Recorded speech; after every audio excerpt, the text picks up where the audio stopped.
The billionaire everyone feared stood motionless in front of the glass window of his 120th floor office, staring at the city sprawled beneath him like a silent battlefield. Adrian Hale had everything a man could desire: wealth, power, influence, but nothing ever touched him. Not joy. Not sorrow. Not guilt. Not love. His heart had calcified long ago, buried beneath losses he pretended no longer mattered.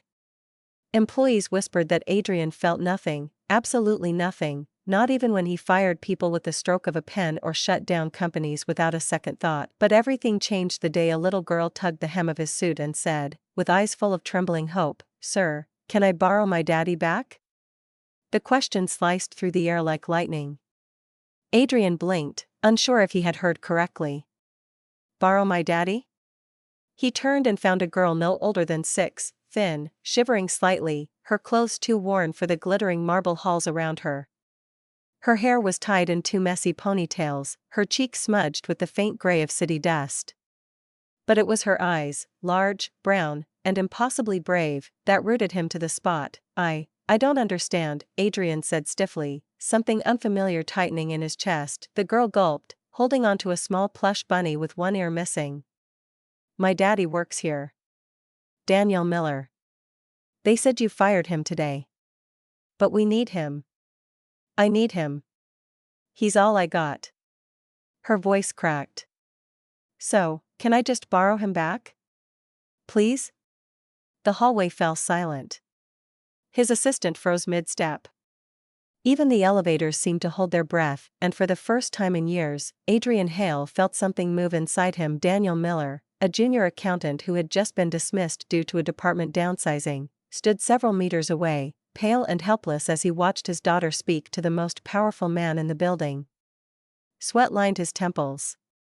He looked like someone who had run out of strength long before running out of hope. "Emma," Daniel whispered, stepping forward, "come here, sweetheart." "Don't," she shook her head fiercely. "No, Daddy. We can't lose your job. We can't lose everything again." Adrian's jaw tightened. Memories he had buried deep, of a child begging a man who would never return, flashed through him. He swallowed hard, forcing the past back into its cage. A billionaire need not explain himself. A billionaire need not feel. But the little girl didn't know the rules.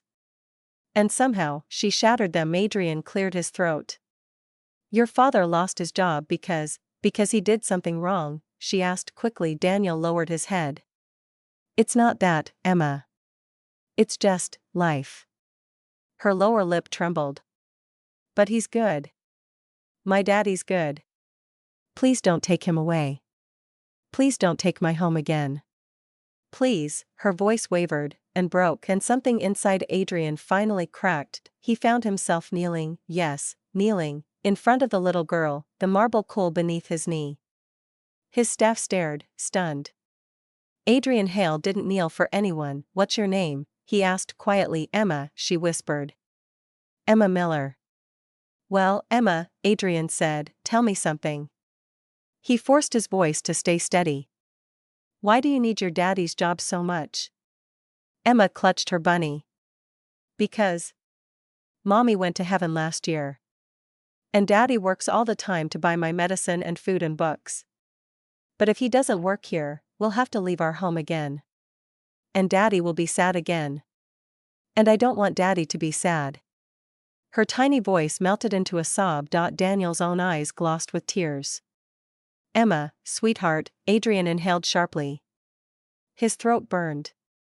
It was as though the child was speaking directly to the ghost of his past, his own mother losing everything, his father collapsing under the weight of failure, the boy he used to be promising he'd never feel again. But he felt too much. He stood abruptly. "Mr. Miller," he said, his voice ringing across the hallway, "you're not fired."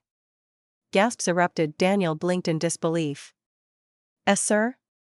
Report back to your department. Effective immediately." Emma's face lit up like sunrise breaking through storm clouds. She threw her arms around her father. Daniel looked overwhelmed, staring at Adrian with gratitude and shock. But for Adrian, this was not mercy. It was a question he couldn't shake. Who was this girl who had the power to open a locked heart? Over the next few days, Adrian couldn't stop thinking about Emma. He replayed her words, "Borrow my daddy," over and over. Something within him kept unraveling. He found himself drifting toward Daniel's department once, twice, then more times than made sense. He told himself he was checking the numbers. But his eyes always searched for the little girl who had changed everything. One rainy evening, he saw her again. Daniel had brought Emma to the office because she had no one to stay with. She sat quietly in a corner with crayons, drawing something on a white sheet. When she noticed Adrian in the doorway, her face brightened instantly. "Mr. Hale," she chimed. Adrian, caught off guard by the warmth in her voice, paused awkwardly. "Hello, Emma." She held up her drawing. "I made this for you." He hesitated, then stepped closer. The drawing showed a tall building, a man in a suit standing beside a little girl with two ponytails. Above them, in uneven letters, she had written, "Thank you for giving my daddy back." Adrian's chest tightened painfully. "It's beautiful." Emma nodded proudly. "Daddy says you're very busy. And very important. But I think you're also very lonely." He froze. Daniel rushed forward. "Emma. You can't just, sir, I'm so sorry," but Adrian lifted a hand, stopping him. His voice came out strangely soft. "It's all right." Emma tilted her head. "You look like someone who doesn't get many hugs." A single, shaky breath left Adrian's lungs. "Emma," Daniel whispered desperately, mortified, "we talked about not saying everything we think, but it's true," she said simply. "Everybody needs a hug sometimes." And before anyone could stop her, she walked forward and wrapped her tiny arms around Adrian's legs. It was the first hug he had received in more than 20 years, and the billionaire who felt nothing, felt everything. Weeks passed. Adrian began changing. Subtle at first, softening his tone with employees, pausing before making harsh decisions, asking questions no one imagined he cared about. And then the bigger changes, creating childcare support for workers, adding mental health benefits, raising salaries of the lowest paid staff. Everyone noticed the shift, but no one knew its source. Only Emma did. She became a small, luminous presence in Adrian's world. She brought him little drawings, told him stories about school, shared cookies she saved from lunch. Adrian found himself smiling, genuinely smiling, whenever she appeared. She became the bridge between the broken boy he once was and the man he was becoming, and Daniel, grateful and humbled, watched them with quiet relief. He saw Adrian's stern edges softening day by day, saw the sorrow behind the billionaire's eyes peeling back like old paint. One evening, he approached Adrian. "Sir," Daniel said gently, "I want to thank you. You didn't just give me a job back. You gave my daughter her childhood back." Adrian looked at him for a long moment. "Your daughter gave me something too," he said quietly. "Something I didn't know I'd lost." "Your heart?" Daniel asked softly. Adrian exhaled. "Yes. My heart." But life, as always, tested them. Emma suddenly fell ill, fever, fainting, difficulty breathing. Daniel rushed her to the hospital, terrified. And when Adrian heard, he left an executive meeting mid-sentence and drove faster than he ever had in his life. At the hospital, he found Daniel sitting in a plastic chair, shaking. "They're running tests," Daniel said, voice breaking. "They said it might be serious." Adrian sat beside him. "I'll arrange the best doctors. The best treatment. Whatever she needs." Daniel covered his face, sobbing.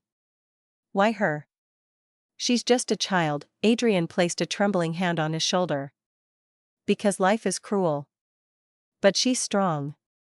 And she has us now." Hours felt like years. Then the doctor emerged. "She has pneumonia," he said. "But she's stable. With treatment, she will recover." Daniel cried with relief. But Adrian felt something he had never allowed himself to feel, fear of losing someone he loved. During her stay in the hospital, Adrian visited Emma every day. Sometimes he brought toys, sometimes flowers, sometimes nothing but himself. And Emma, brave, bright Emma smiled at him each time. "Mr. Hale," she whispered once, her voice weak from coughing, "you look sad." He swallowed hard. "I was afraid for you. But I'm okay," she said. "Because Daddy loves me. And you do too, don't you?" The truth rose before he could stop it. "Yes," he whispered, voice cracking. "I do." Emma smiled softly. "Then don't be afraid. You gave me back my daddy. And maybe I gave you something too." Adrian closed his eyes. "You did, Emma. You gave me my life back." She recovered fully, and the day she was discharged, she ran to Adrian and hugged him with all the strength in her tiny body. "You're like my second daddy," she giggled. Adrian froze. Daniel watched him carefully. "Sir, if you want to be part of her life, you're welcome to." And for the first time in his life, Adrian Hale felt tears in his eyes. "I would like that," he whispered. From that day onward, the billionaire who once felt nothing became a man rebuilt by love, by kindness, and by the courage of a little girl who refused to give up on the person she loved. Emma had asked to borrow her daddy, but in the end, she gave Adrian something far greater, a home for his heart. And Adrian Hale became living proof that even the coldest souls can break open when touched by the smallest hands.